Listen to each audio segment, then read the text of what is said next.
Hello everybody, welcome to another Media Studies lesson. So, at the start of every lesson, there are 5 quiz questions. If you have a mini whiteboard, now's the time to answer these questions on that. As for all of these lessons, the best thing to have is a mini whiteboard and whiteboard pen, and then your exercise book or some way of making notes to complete the activities as we go through. If this was in a classroom, I would be saying in a moment, when I say go, not before, answer these questions on your mini whiteboards, and you have the time it takes for me to complete the register. So that would be 2 or 3 minutes to try and get these questions done. As you're watching this as a video, feel free to pause the video and give yourself the time you need. If you've been following us, all the lessons we've done so far, then these questions should be relatively straightforward. Okay, so the answers. Number 1, define the 3 formats of media. Hopefully you've put something like print, broadcast, and OS&P, which means online, social, and participatory. Question 2, define the term media language. So that's how the media communicates meaning. Question 3, define the term media representations. The way people, places, and events are presented or portrayed in the media. Number 4, define the term media audiences. The people that consume the media and the potential effect that it has on them. And number 5, define the term media industries. So that's the people and companies that create and distribute the media, also the rules they are supposed to follow. So today's lesson.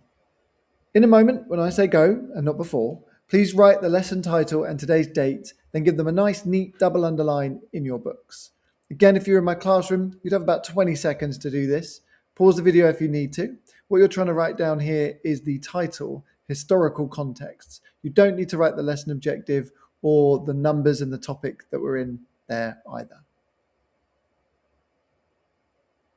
So it's important to know that today we're going to try and understand how historical context shapes the way people, places, and ideas are represented in the media. Again, if I was in a classroom here, I just want to do a quick prerequisite knowledge check. That means, do the students sat in front of me know what they need to be able to access this lesson? So first question for you is, what is the media? So that should be a collection of communication platforms and forms, things like newspapers, magazines, and so on. And that leads me to my next question. What are the 9 forms or types of media that we're going to study on this course?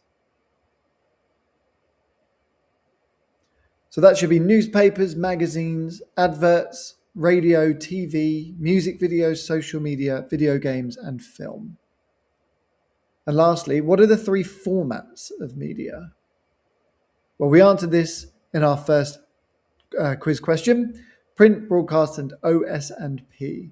So as long as we know that, we should be able to access this lesson confidently. My students like to write down any definitions as they appear. So before we get into this too much, when I say go, add this definition to the back of your books in your terminology list. Again, if you've been following through the sequence of lessons, at the back of your notes, you'll have a nice terminology list where you can write these words down. Pause the video if you need to. Take around 50 seconds to do this. Context, the social, cultural, political, economic, and technological conditions surrounding a media product at the time and place it was produced. So context is about the surrounding conditions of media products. We're talking about what was going on in the world around the time these media products were produced. If we're looking at an advert, we need to know when it was made. What were the social attitudes towards things like gender or race or sexuality, class or identity? What was happening culturally in terms of fashion, beliefs, music, and the kind of media people were consuming? We also need to think about political context. Who was in power? What kind of political ideas were popular? What were people arguing about? Economic context matters as well. What was happening financially? Did people have a lot of money to spend? Were people struggling? So context is really about understanding what was going on at the time. And basically, that all boils down to a giant history lesson. We're going to start with something called colonialism. This is when the UK and other European nations went around the globe taking control of other countries, their resources, their people, and their land. And this shapes ideas about power, race, British identity, and how different cultures were represented. Then we have wartime Britain. The First and Second World Wars changed how people lived, worked, communicated, how they understood Britain as a nation. The media was used for news, propaganda, but also morale and national identity. After the wars, Britain was rebuilding. People wanted stability, security, family, a better standard of living. And this changed the way advertising works, or television, newspapers, and the way ordinary life was represented. We also need to explore movements across time, things like feminism, civil rights. We need to look at the LGBTQ plus rights. All of this connects to social attitudes. Social attitudes are the ideas people generally had at that time about what was normal, acceptable, shocking, respectable, or just what they thought was wrong. We also need to look at technology, which we've already started doing in a small way in our last lesson. All of that is underpinned by cultural changes. Culture means the traditions, the values, beliefs, the trends, tastes, the shared ideas in a society. That might include religion, music, fashion, food, entertainment, family life, all those types of things. And this also ties into political shifts. Right-wing and left-wing governments have very different ideas about how society should run. Knowing who is in power or who is going to be, that's important. And finally, we need to think about economic changes. Economics is all about money. So jobs, business, poverty, wealth, how people were expected to live and spend. All of these contexts help us to understand how media products are presented. They stop us from looking at something from the past and judging it only by today's standards. Instead, we can ask what was going on at the time, what ideas were normal then, and how the media either reflected or reinforced or maybe even challenged those ideas. So, in as fewer words as possible, on your mini whiteboards, what is context actually about?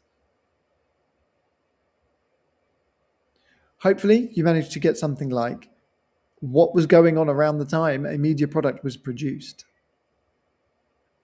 Today, we're going to try and tackle this bit here: colonialism, pre-war Britain, wartime Britain, post-war Britain, a bit of a history lesson.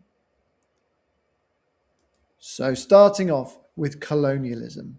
Again, if you want to add this definition to the back of your terminology lists, now's a great time to pause the lesson, pause the video, and add this in. Colonialism, a period in history when European nations took control of countries in Africa, Asia, and Australasia to gain wealth and resources, often by sending settlers to live there and imposing their own rules. Colonialism was a time when the Great British Empire and other European nations spread their influence across the globe by taking control of other countries. Sometimes this happened through war and violence, and sometimes it happened through trade, treaties, or just political pressure. But the result was usually the same. European powers took control of land, people, resources, and governments. European colonialism grew from the 1400s onwards, especially as countries like Britain, Spain, Portugal, France, and the Netherlands sent ships across the world. They built colonies in places such as the Americas, parts of Asia, Africa, and later Australia. Colonialism was often presented as if it was about helping people. European powers claimed they were bringing peace, education, Christianity, science, medicine, law, civilization. But this idea really was based on quite racist theology. Many Europeans believed that they were superior to the people they colonized.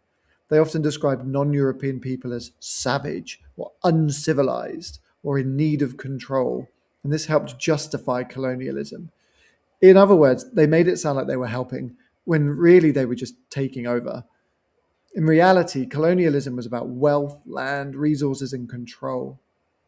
European powers took natural resources, controlled trade, imposed their own laws, and often used violence to keep power. In some cases, colonialism was also linked to slavery, forced labor, and the destruction of local cultures. Colonialism continued for hundreds of years.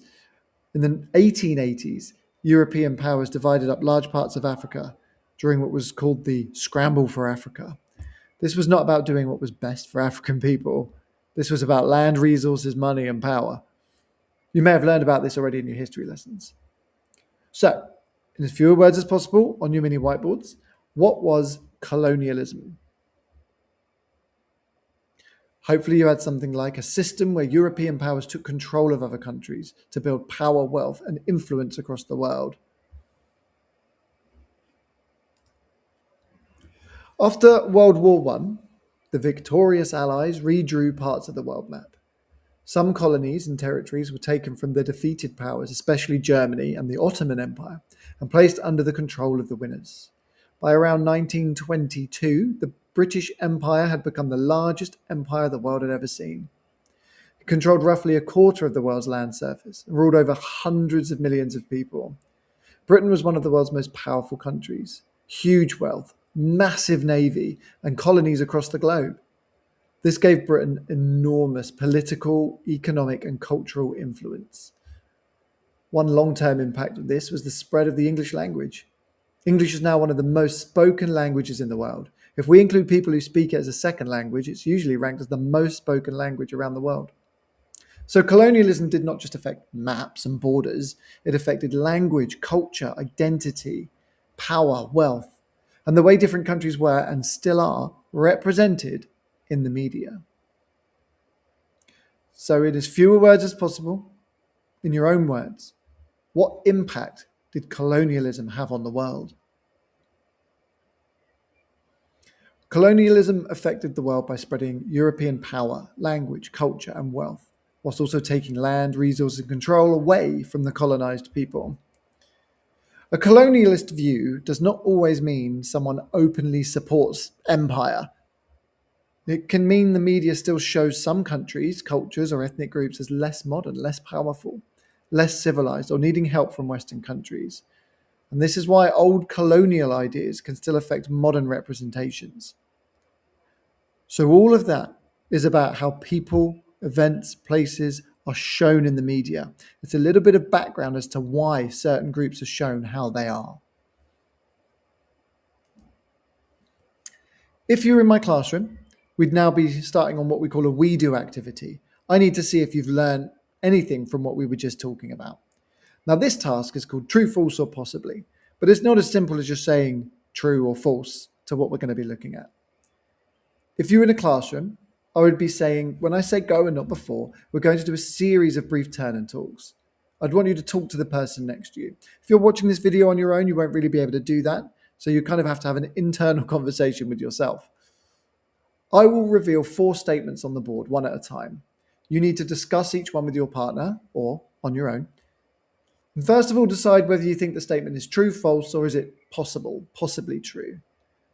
Now, we're not going to shout anything out or write anything straight away. You just need to think about it or discuss it with your partner. And then on your mini whiteboard, I want you to write down true, false, or possibly. You can write mostly true or partly true or somewhat false. You can have a range in here. It doesn't have to be just straight off true, false, or possibly. After a brief discussion and some thinking time, I would ask my students to give me feedback.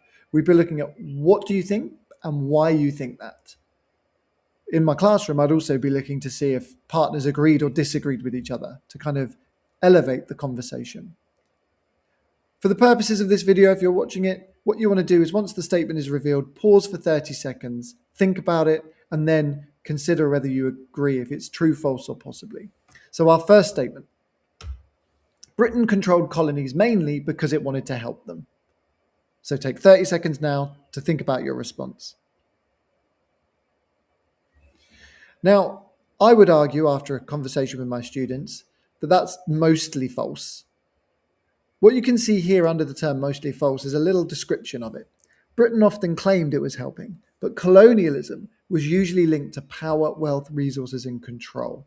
That's the kind of comment that I would expect a student to be able to say rather than just, I don't think that's true or that's false. So let's try another one. Some colonists genuinely believed they were doing the right thing. So that's mostly true. Some people believed they were bringing civilization, education. The role of the media in convincing people that they were doing just causes and doing the right thing and bringing the civilization was really powerful. Modern racism can be partly linked to colonialism. So possibly, we can't say for definite that that's true or that's 100% false. That sits in the middle. Colonialism helped spread ideas of who was superior, but there are other factors and causes to modern racism. But a lot of the way that people are represented in the media stems from colonial views. So finally, colonialist views still exist in the media today. So that's partly true. Many of the stereotypes of Black, Asian, and minority ethnic groups are negative, and they're based on these old prejudices, again, that stem from colonial empire Great Britain. So, why are we learning about this in media studies? This lesson is not really just about colonialism, this is about context. Context means the world around a media product at the time in which it was made. It means the beliefs, the values, the attitudes, politics, and events that shape how media products are created. So, my first big question for you is what we see in the media influenced by what happens in the real world? When we study an old advert, a newspaper, a magazine, a radio broadcast, or whatever it might be, we can't just look for what's on the page or on the screen. We have to ask what people believed at the time. We have to ask what kind of society created that media product. We have to ask what ideas seem normal at that moment in history. So, does the surrounding context influence what gets included in the media products? Again, if I was in a classroom, I would be saying in a moment when I say go, turn and talk with your partner and discuss the extent to what you think the outside world impacts media products. Is what we see in the media influenced by what happens in the real world? Hopefully you've taken a few seconds to think about that if you're watching this as a video on your own. Normally, the conversation leans towards people seem to agree that outside world really does impact what we see in the media. But I have another question for you. Does the media influence society? Do you think that if we see the same messages repeated across TV and film and newspapers and video games and so on, do you think that we will be influenced to believe those messages? So again, in a moment, not before I say go, turn and talk with your partner and discuss the extent you think the media can affect people. Again, the conversation in class usually comes down to we all kind of agree that the media can impact people to some extent. And this is why knowing the context of the products is really important. For example, media from the 1930s was filled with colonialist views and ideas because that was a time where the Great British Empire was at its peak. If we look at it now, it might seem obviously racist and wrong, but at the time those ideas were often treated as normal by many people in Britain. That does not make them right, but it helps us understand how context shaped the media. The media has been influenced by what's going on in the world, and the world has been influenced by what it sees in the media. Okay, we now need to get some of this down in our books. So I have an overall question here. How did colonialism shape society and the media? In a moment, when I say go and not before, you're going to write about what we have just explored in the front of your books. This is your chance to explain colonialism in more detail. We already have a definition in the back of our books, so this now needs to be full sentences and full paragraphs where you explain what colonialism was. Why did European powers want colonies? How was colonialism justified? And mostly, how does colonialism link to racism and representations in the media? You're going to try and use words like control, resources, power, civilization, racism, superior. Now, if you're going to use subheadings, please use a ruler. You want to give yourself 5 minutes for this. And again, as always, here is a bit of scaffolding if you need some support, some possible sentence stems and some keywords. Try and use as much of your own words as possible. Again, pause the video here, give yourself the time you need.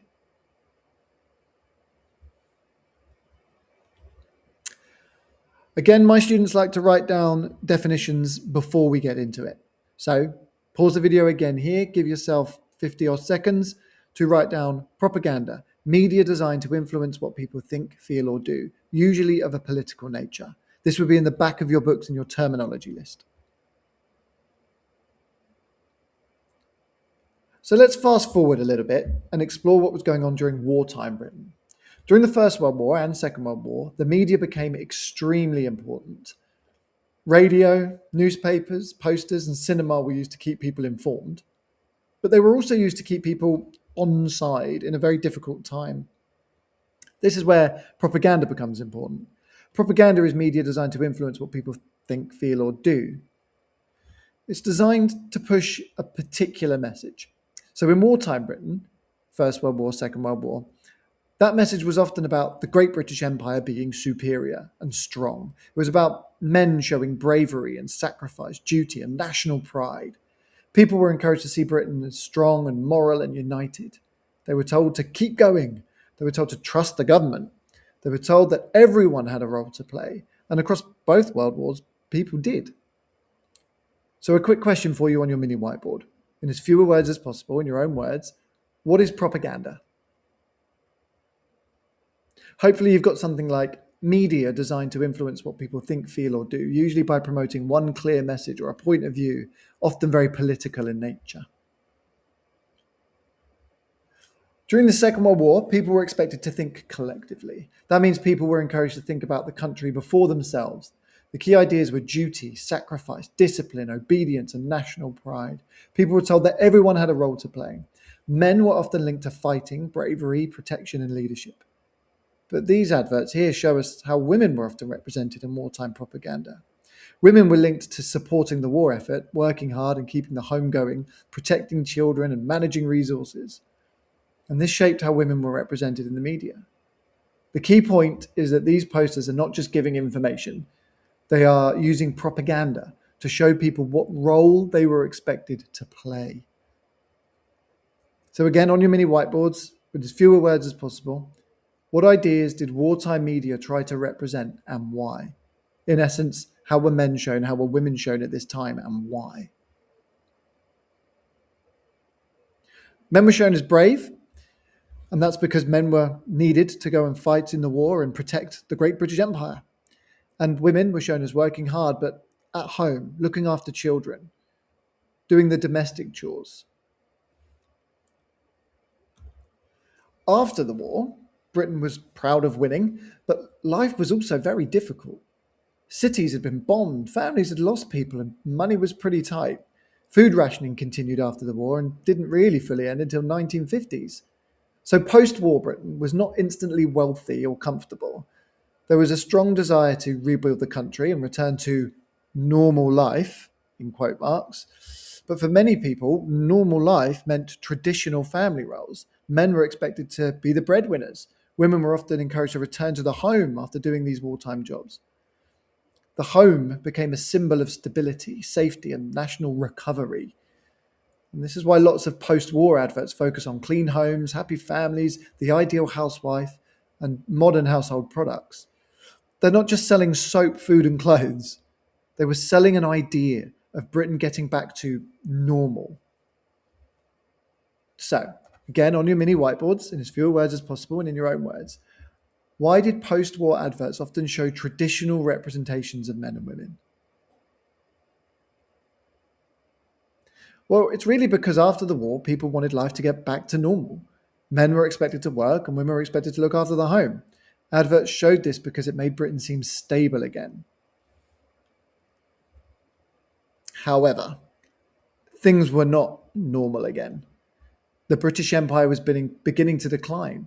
Countries controlled by Britain increasingly wanted independence. And this map shows the Great British Empire as it stands today. All the colonies are now independent. During the war, many women had taken on jobs and responsibilities outside the home. And after the war, many were encouraged to return to those traditional domestic roles. But not everyone simply accepted that. Some women had experienced more independence and had seen that they could contribute beyond housework. And this is where we see the start of second wave feminism, the civil rights movement, LGBTQ rights, but more on those in future lessons. So post-war Britain was full of tension.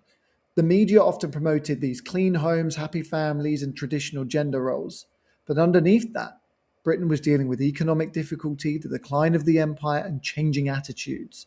That helps us understand why adverts from this period work so hard to present normal life as stable and domestic and traditional, even though things were drastically starting to change. On your mini whiteboard, in as fewer words as possible, in your own words, why was there tension in post-war Britain, even though the media often showed life as stable and traditional? So it's because Britain wanted things to seem normal, even though they weren't. The empire was declining, women had more independence, and other social changes were starting, like feminism, civil rights, and LGBTQ rights. We're going to do another true, false, or possibly here. Let's see if that long discussion we just had has managed to make its way into your brains. So when I say go and look before, we're going to do a series of brief turn and talks. Again, if you're watching this as a video, you can do this on your own. I'll reveal the statements one at a time, and you need to consider whether they're true, false, or possibly. Wartime propaganda was only used to give people useful information. So that's false. It influenced people to think, feel, and behave in certain ways. During World War II, the media encouraged people to think about their country before themselves. That's very true. It promoted duty, sacrifice, obedience, national pride. After the war, Britain simply returned to normal. Well, that's false. Rationing, bomb damage, empire decline, changing attitudes, that all continued, and big changes were on the way. Post-war adverts showed women as housewives, as society was trying to rebuild stability. And that's mostly true. Domestic life was presented as safe, stable, and traditional. Back to the front of our books then. How did wartime and post-war context influence representations in the media?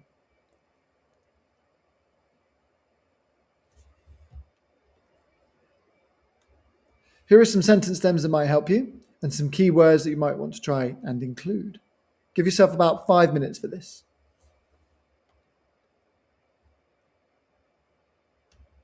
So that brings us to the end of our lesson. Hopefully you understand a little bit about how historical context shapes the way that people, place, and ideas are represented in the media. You should also be able to answer these questions. What is context about? What was colonialism? What impact did colonialism have on the world? What is propaganda? What ideas did wartime media try to represent and why? Why did post-war adverts often show traditional representations of men and women? Why was there tension in post-war Britain, even though the media often showed life as stable? In the very unlikely event that in a lesson we'd still have a bit more time, then here's a question that I would want students to respond to. The media reflects society rather than just influences it. To what extent do you agree? Thank you very much for your time. Hopefully you've got something out of this lesson. Don't forget you can go back and rewatch these lessons as many times as you like, hitting pause wherever you need to. And I will catch you at the next one.